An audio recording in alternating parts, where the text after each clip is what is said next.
call upon the Permanent Secretary, the Minister of Transport, Mozambique, who is also representing the Minister of Transport, to come and address this August House. PSP. Thank you. The first one to greet you, saying good afternoon. I would like to say good morning, but it's not more possible to do that.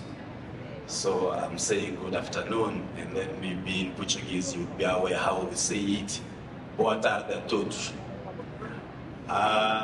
We want to thank you for having this opportunity to share what you are doing in Mozambique.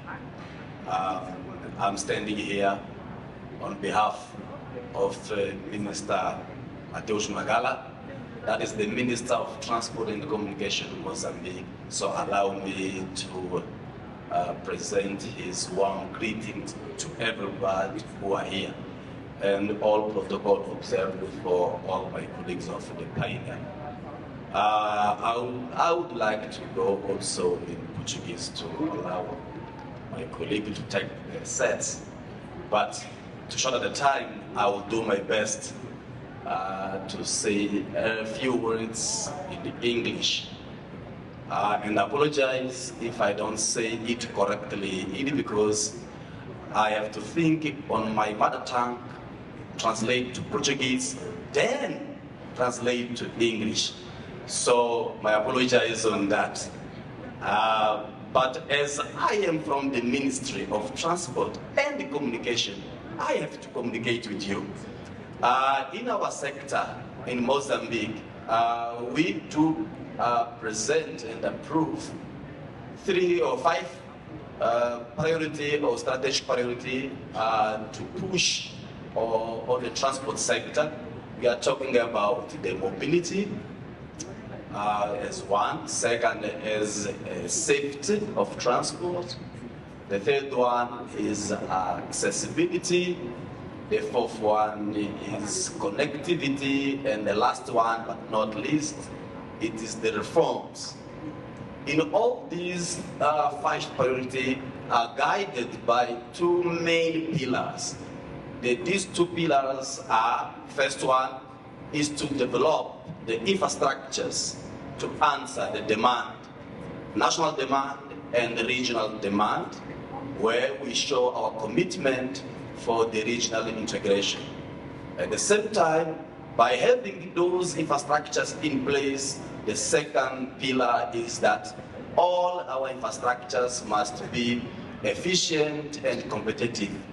That's why when you look on our strategy priority, you'll see that, as I mentioned, mobility, accessibility, and reform, all these 3, we still have the rail projects in to show the importance that we are giving to the rail sector to answer for many issues in the country in terms of what we are doing in the transport sector. Even though we do have the 4th one, there is connectivity, where we need to digitalize everything to smooth in order that we can comply with the efficiency that we are mentioning. Coming to that, when we talk about developing our infrastructures, we are trying to answer this pillar by developing all the infrastructures on the 3 main corridors. We are talking about Maputo corridor, talking about Beira corridor, and we're talking about Nacala corridor also. All those corridors are regional corridors where we are doing all the investments in order that we can have a better infrastructures to answer the demand, as I mentioned, the demand for national demand and regional demand. When you look on Mozambique, you'll see that we are strategically located to answer not only for a few people that maybe we may have in the country, but it's around 8 million people in Mozambique, plus 300 million that we do have in the SADC region, where are connected by our infrastructures coming to the Indian Ocean, where it is shorter distance for the main market over the world. Based on that, we are doing our best not only to look on the rail infrastructure, but to look on the entire corridor in order that we can develop the infrastructures, but at the same time to look to the corridor to become efficient in order that we can have more much cargo to handle in our ports and transport in our rail line. Many rail lines that we do have are connected to the ports. That's why we are modernizing all our ports. I'm talking about Maputo Port, Beira Port, and lastly we inaugurate a modern port in last 7th October this year in Nacala, where we do have all the latest technology of equipment that we are having there in order that we can do fast track all this process. But a part of this, because we are aware that the corridor is not only starting on the port, coming to the rail, but we still have the borders also. We are working in order that we can do have a really one-stop border post in many corridors that we are having, because by having this one-stop border post, really one-stop, we will do have our corridors more competitive on that. That's why we are engaging bilaterally with different countries to see if we can do smooth that. When we talk about the Nacala corridor, we're talking about 3 borders. We talk about corridor, 1 border, and now we're increasing to the second one, that is Mashpanda with Zimbabwe.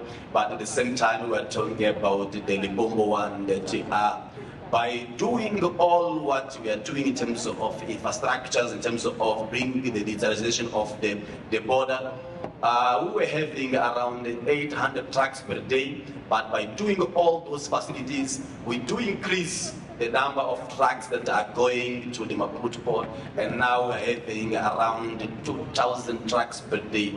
So by having that, there was really a need to have a good one-stop border post with good technology in order that we can fast track all this. But apart of that, we are not here promoting one mode of transport against another mode of transport, but we are sure that the cargo that is coming to the Bombo to Maputo port, it is traditionally a rail cargo. But we don't want to take an administrative decision that no truck must pass there. We cannot do that, because we are the promoter of a better logistics, better integration. That's why we are pushing that, yes, we can have a good facility in terms of infrastructures, but at the same time, a rolling stocks on that in order that we can bring and shift this cargo to the exact road where it's supposed to be, because it's cheaper, it brings the economy of scale. That's why we are, in terms of policy, we are pushing on that. And we are willing to continue doing so in order that we can have much and much cargo. By doing that, last year we do handle it in our port around 56 million tons of cargo. That in 2020 was around 48 million tons. So we do have the increase on that. But apart of that, the rail cargo also, it was around 10% of that, now is 40%. It's not enough.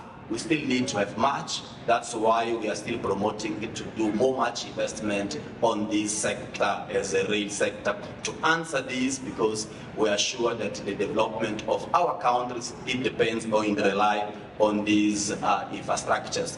By saying that, we want to, again to say that we are not looking only on the cargo side, but at the same time we are looking even for the passengers transportation.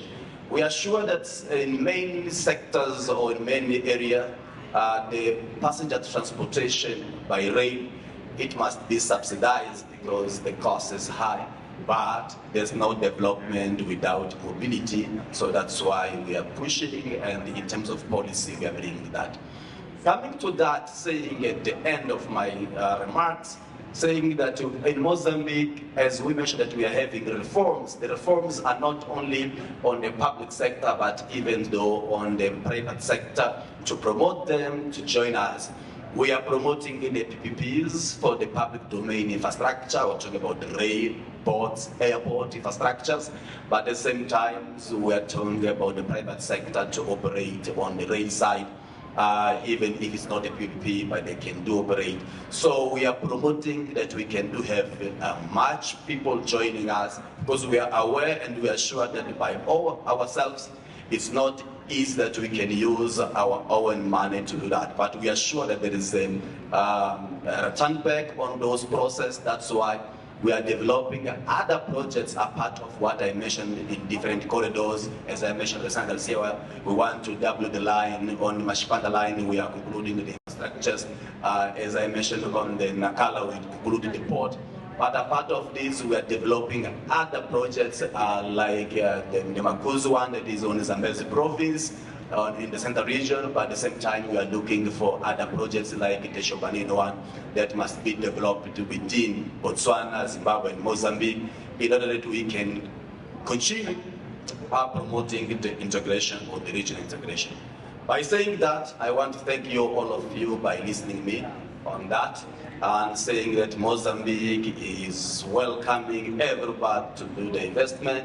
We do have a legal framework established for that we call PPP law, that enable all the private sector to join us. And we do have others here in the same room, the private sector, that they can witness the good environment that we're having to have these development projects. Thank you, all of you, and have a good afternoon.